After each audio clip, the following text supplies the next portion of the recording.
ನಮಸ್ಕಾರ ಸ್ನೇಹಿತರೆ. ನೀವು ಯಾವಾಗಲೂ ನೋಡಿದ್ದೀರಾ, ನಾವು ಯಾವುದಾದ್ರೂ ದೇವರಿಗೆ ನಮ್ಮಲ್ಲಿ ಬಲಿ ಕೊಡೋ ಒಂದು ಪದ್ಧತಿ ಇದೆ. ಆ ದೇವರಿಗೆ ನಾವು ಯಾವಾಗಲೂ ಬಲಿ ಕೊಡೋದು ಮೇಕೆ ಆಗಲಿ ಅಥವಾ ಕುರಿ ಆಗಲಿ ಕೋಳಿ ಆಗಲಿ ಅಥವಾ ಇನ್ನು ಯಾವುದು ಮನುಷ್ಯನ ಹಿಡಿತವನ್ನು ಸುಲಭವಾಗಿ ಇಡಿಸ್ಕೊಳ್ಳುತ್ತೋ ಅಂಥದನ್ನು ಮಾತ್ರ ನಮ್ಮಲ್ಲಿ ಬಲಿ ಕೊಡುವಂತಹ ಒಂದು ಪದ್ಧತಿ ಇದೆ.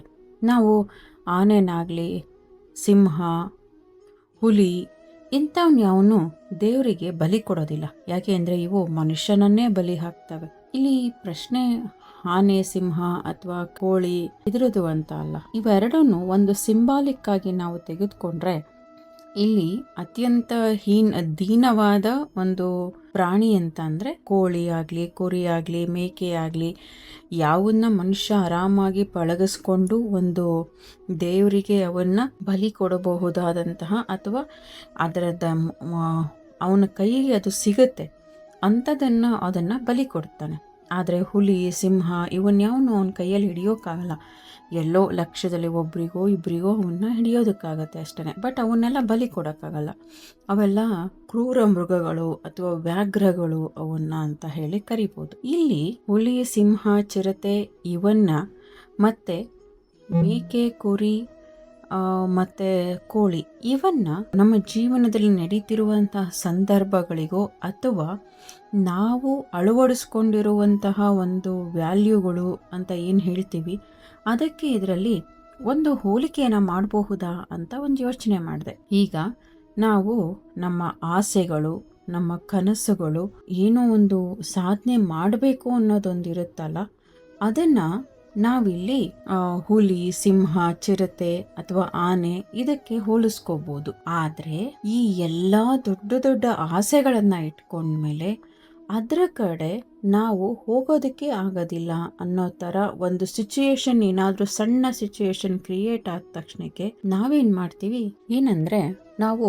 ಚಿಕ್ಕಂದಿನಿಂದ ಓದಬೇಕಾರನೋ ಅಥವಾ ಏನೋ ಒಂದು ಸಾಧನೆ ಮಾಡಬೇಕು ಅಂತನೋ ಒಂದು ಹೊರಟಾಗ ನಾವು ದೊಡ್ಡ ದೊಡ್ಡ ಆಸೆಗಳನ್ನು ಏನೋ ಒಂದು ಮಾಡಬೇಕು ಹಿಂಗೆ ಆಗಬೇಕು ಅನ್ನುವಂತಹ ಒಂದು ಏಮನ್ನು ನಾವು ಇಟ್ಕೊಂಡಿರ್ತೀವಿ. ಆದರೆ ನಾವು ಬೆಳೀತಾ ಬೆಳೀತಾ ದೊಡ್ಡವರಾಗ್ತಾ ಹೋದಂಗೆ ನಮ್ಮ ಮನೆಯ ಪರಿಸ್ಥಿತಿಗಳಿಗೆ ತಕ್ಕಂತೆನೋ ಅಥವಾ ಇನ್ಯಾವುದು ಹೆಣ್ಣು ಮಕ್ಕಳಾದರೆ ಈಗ ಸ್ವಲ್ಪ ಬದಲಾಗಿದೆ ಅಂತ ಅಂದ್ಕೊಂಡ್ರು ಇನ್ನೂ ಕೂಡ ಈ ಸ್ವಲ್ಪ ಅಂದರೆ ಇದೊಂದು 10% ಅಷ್ಟು ಮಾತ್ರ ಹೆಣ್ಮಕ್ಳುಗಳಲ್ಲಿ ಈ ಥರದ ಏನಾದ್ರು ಬದಲಾವಣೆ ಆಗಿರಬಹುದು. ಅದು ಸಿಟಿಗಳಲ್ಲಿ. ಇನ್ನೂ ಸ್ವಲ್ಪ ಹಳ್ಳಿಗಳು ಅಂದರೆ ಈ ಮುಂದುವರೆದಂತಹ ಹಳ್ಳಿಗಳಲ್ಲ. ಯಾವ ಹಳ್ಳಿಗಳು ಮಿಡ್ಲ್ ರೇಂಜಲ್ಲಿ ಡೆವಲಪ್ ಆಗಿರುತ್ತೆ, ಬಟ್ ಇನ್ನೂ ಸ್ವಲ್ಪ ಹಿಂದೆ ಇರುತ್ತೆ ಅವರ ಆಚರಣೆಗಳು ಅನ್ನೋದು. ಅಂದರೆ ಅಲ್ಲಿ ಹೆಣ್ಮಕ್ಳನ್ನ ಜಾಸ್ತಿ ಕಳಿಸದೇ ಇರಬಹುದು ಅಥವಾ ಅವರನ್ನು ಸ್ಪೋರ್ಟ್ಸಿಗೆ ಕಳಿಸದೇ ಇರಬಹುದು ಅಥವಾ ಇನ್ಯಾವುದೋ ಅವರು ಒಂದು ಸಾಧನೆ ಮಾಡ್ತೀನಿ ಅಂತ ಹೋದಾಗ ಅವರನ್ನು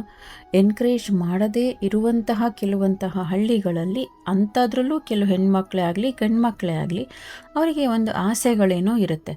ಆದರೆ ಅವರು ಬೆಳೀತಾ ಆ ಫ್ಯಾಮಿಲಿಗಳನ್ನು ನೋಡ್ಕೊಂಡು ಬಂದಾಗ, ಈಗ ನಮ್ಮ ಫ್ಯಾಮಿಲಿನಲ್ಲಿ ನಮಗೆ ಇದನ್ನು ಅವರು ಕೊಡಿಸೋದಕ್ಕೆ ಆಗೋದಿಲ್ಲ ಅಂತನೋ ಅಥವಾ ನಮ್ಮನ್ನು ಆ ಲೆವೆಲ್ವರೆಗೂ ಅವರು ಓದಿಸೋದಕ್ಕೆ ಆಗಲ್ಲ ಅಂತನೋ ಅಂದಾಗ ನಾವೇನು ಮಾಡ್ತೀವಿ, ನಮ್ಮ ಆಸೆಗಳನ್ನು ನಮ್ಮ ಒಂದು ಏಮನ್ನು ಏನೋ ಒಂದು ಕನಸುಗಳನ್ನು ಕುರಿ ಕೋಳಿಗಳ ಥರ ಬಲಿ ಕೊಟ್ಬಿಡ್ತೀವಿ.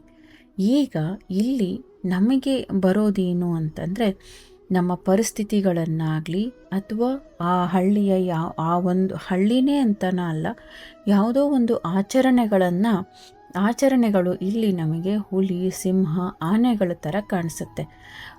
ಅದ್ರ ಮೇಲೆ ನಾವೇನು ಮಾಡ್ತೀವಿ, ನಮ್ಮ ಆಸೆಗಳನ್ನು ಬಲಿ ಕೊಟ್ಬಿಡ್ತೀವಿ. ಅಂದರೆ ನಾವು ಮುಂದಕ್ಕೆ ಹೋಗೋಕ್ಕೆ ಹೋಗಲ್ಲ. ಹಣಕಾಸಿನ ಪರಿಸ್ಥಿತಿ ಸರಿ ಇಲ್ಲ ಅಂತ ಮನೆಯಲ್ಲಿ ಏನೋ ಒಂದು ಹೇಳಿದರು ಅಂದ ತಕ್ಷಣಕ್ಕೆ ಫಸ್ಟು ಬರೋದೇ ಇಲ್ಲ ಹೆಣ್ಮಕ್ಳನ್ನೇ. ಓಕೆ, ನೀನು ಬಿಟ್ಬಿಡಮ್ಮ, ನಿನ್ನ ತಮ್ಮನೋ ಅಣ್ಣನೋ ಇದ್ದರೆ ಅವನು ಓದ್ಕೊಳ್ತಾನೆ, ನೀನು ಹೆಂಗಿದ್ರು ಮುಂದೆ ಮದುವೆಯಾಗಿ ಬೇರೆಯವ್ರ ಮನೆಗೆ ಹೋಗ್ತೀಯಾ ಅಂತ ಹೇಳಿಬಿಡ್ತಾರೆ. ಅಲ್ಲಿ ಆ ಹೆಣ್ಣು ಮಗಳ ಆಸೆಗಳು ಕುರಿ ಕೋಳಿ ಥರ ಅಲ್ಲಿ ಬಲಿಯಾಗೋಯಿತು.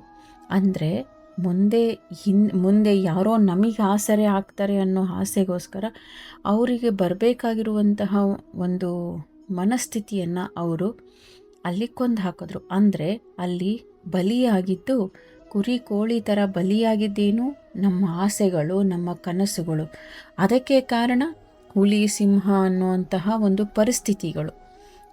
ಒಂದು ಎಕನಾಮಿಕಲಿ ನಾವು ಸ್ಟ್ರಾಂಗ್ ಆಗಿಲ್ಲ ಅಂತನೋ, ಅಥವಾ ನಮಗೆ ಹೊರಗಡೆ ಬೇರೆ ದೂರ 5-6 ಕಿಲೋಮೀಟ್ರನೋ 10 ಕಿಲೋಮೀಟ್ರೋ 20 ಕಿಲೋಮೀಟ್ರೋ ಹೋಗಿಬಿಟ್ಟು ಓದಿ ಬರುವಂತಹ ಟ್ರಾನ್ಸ್ಪೋರ್ಟೇಷನ್ ಫೆಸಿಲಿಟೀಸ್ನ ಇಲ್ಲ ಅಂತನೋ, ಇವುಗಳನ್ನು ಅಲ್ಲಿ ಆಸೆಗಳು ಮಣ್ಣಾಗಿ ಹೋಗುತ್ತೆ. ಇದನ್ನೂ ಕೂಡ ಓವರ್ಕಮ್ ಮಾಡಿಕೊಂಡು ಬೆಳೆದಿರುವಂಥವರು ಇದ್ದಾರೆ, ಇಷ್ಟಪಟ್ಟು ರಾತ್ರಿ ಕತ್ಲಲ್ಲಿ ಓದ್ಬಿಟ್ಟು.